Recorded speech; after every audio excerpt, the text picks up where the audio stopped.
ఆత్మకూరు ఎన్నికల్లో భాగంగా ఆత్మకూరు మున్సిపాలిటీలో కాంగ్రెస్ పార్టీ వాకిడి శ్రీహరణ గారు బలపరిచిన అభ్యర్థి శ్రీమతి జుబేదమ్మ గారి గుర్తు అస్సం గుర్తు.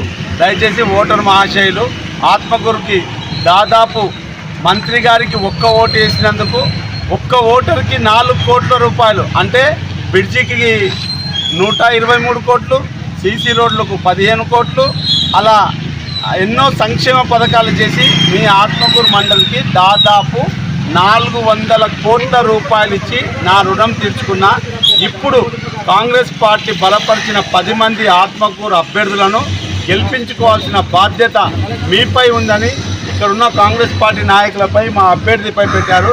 దయచేసి ఓటరు మహాశయులకు చేతులెత్తి నమస్కరించి చెప్పడం ఏమంటే, ఆత్మకూరు ఇంకా ఎంతో అభివృద్ధి చెందాలంటే కాంగ్రెస్ పార్టీ బలపరిచిన అభ్యర్థి 10వ వార్డు మెంబరు జుబేదమ్మ గారి చేతి గుర్తు 3వ నెంబర్పై ఉంటుంది. దయచేసి ఓటరు మహాశయులు గ్రహించి జుబేదమ్మ గారి చేతి గుర్తుపై ఓటేసి అత్యంత మెజార్టీతో గెలిపించి ఇంకా ఆత్మకూరు అభివృద్ధి చెందేలా మీ ఎంతో సహాయ సహకారాల నుండి మా అభ్యర్థికి చేదోడు వాదోడు కావాలని, మా అమ్మగారు వేరెవరు కాదు, మేము ఎన్నో ఏళ్ళ నుంచి కాంగ్రెస్ పార్టీలో మా నాన్నగారు దాదాపు 40 ఏళ్ళు సేవ చేశారు. అందుకు ప్రతిఫలంగా మా రెడ్డి సాబ్ అయితే, మా అనిల్ అయితే, ఇక్కడున్న మిత్రులందరూ ఎంతోమంది పోటీ పడితే, పెద్ద పెద్ద వాళ్ళు పోటీ పడితే కూడా వాళ్ళందరినీ ఒప్పించి మాకు అభ్యర్థిని మా అమ్మని పెట్టారు. కాబట్టి మీకు ఖచ్చితంగా ఈ సీసీ రోడ్లు, డ్రైనేజీలు, ఇంద్రమ్మ ఇండ్లు, రేషన్ కార్డులు, వంట గ్యాసు, ఏ సమస్యలు వచ్చినా మంత్రి వాకిటి శ్రీహరణ గారు ఉంటారు. కాబట్టి మీకు చేతులు జోడించి మీకు